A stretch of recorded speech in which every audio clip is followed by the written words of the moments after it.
the heart of the Holy Land, a concrete wall snakes across hills and valleys, not to mark a nation's boundary, but to separate lives, families, and futures. This is not the past. This is today. Welcome to Gaza and the West Bank, territories bound by ancient names but defined now by tension, checkpoints, and survival. Beyond the headlines, beyond the politics, there are people. Mothers, children, soldiers, students, all caught in a conflict that touches every street, every breath, every choice. This is their story, a story not of who is right, but of how they live, beyond the wall, beyond the fear, beyond politics. In the rolling hills between Jerusalem and the Jordan River lies the West Bank, home to over 3 million Palestinians. To the world, it's a flashpoint. To its people, it's home. Since the Oslo Accords of the 1990s, the West Bank has been divided into 3 zones, A, B, and C, each with different levels of Palestinian and Israeli control.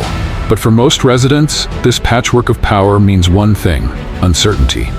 At any moment, an Israeli checkpoint could appear. Roads may close, permits may be denied. A father might not reach his job. A student might miss her exam. Freedom of movement, something many take for granted, is a daily negotiation here. In cities like Ramallah and Nablus, culture and commerce still breathe. Cafes buzz with conversation, markets hum with spices and fabric, but in villages hemmed in by fences and settlements, it's a different life. One of water shortages, night raids, and watchful skies. The separation barrier, often called the apartheid wall by Palestinians, towers 8 meters high in places. It cuts through farmland, neighborhoods, and memory. For some, it's a shield. For others, it's a scar. And yet, people endure. Children go to school. Couples get married. Artists paint murals of freedom on the very wall meant to divide them. To the west of the Negev desert lies a narrow coastal strip, just 25 miles long and 7 miles wide. Home to over 2 million people, it is one of the most densely populated areas in the world. This is Gaza. To some, Gaza is a prison. To others, a battlefield. But above all, it is a home, choked by conflict and forgotten by peace. Since 2007, when Hamas took control, Gaza has been under a blockade by both Israel and Egypt. The stated goal, to isolate militants, but for civilians, the result has been devastating. Electricity is often available for only a few hours a day. Clean water is scarce. More than half the population lives below the poverty line. Unemployment, especially among the youth, is among the highest in the world. And yet, they survive. Teachers still teach, doctors still heal, children still laugh, play, and dream, even if their skies are often lit not by stars but by drones and rockets. During military escalations, Gaza bears the brunt of airstrikes. In response, militants launch rockets into southern Israel, spreading fear on both sides. The cycle is cruel and predictable. The price, almost always paid by civilians. In the ruins of war, Gazans rebuild, again and again. Not because they are invincible, but because they have no choice. And in the face of despair, they still find joy. They still sing. They still hope that one day they won't just survive. They'll live. Across the hills of the West Bank, red-roofed neighborhoods rise behind barbed wire and guard towers. These are the Israeli settlements, communities built on occupied land, considered illegal under international law, but supported by many within Israel.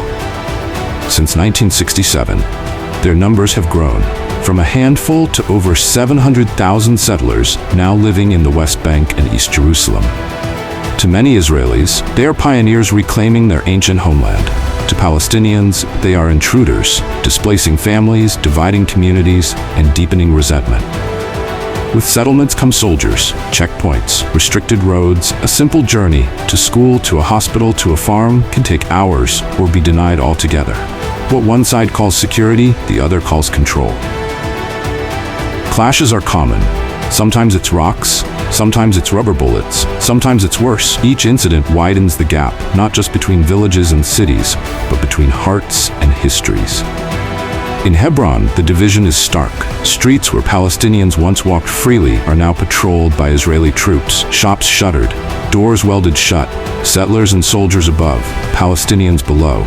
Even the air feels divided. And yet, amid this maze of occupation and resistance, people still try to live ordinary lives. They celebrate weddings, they attend funerals, they till the soil even when they know it might be taken tomorrow.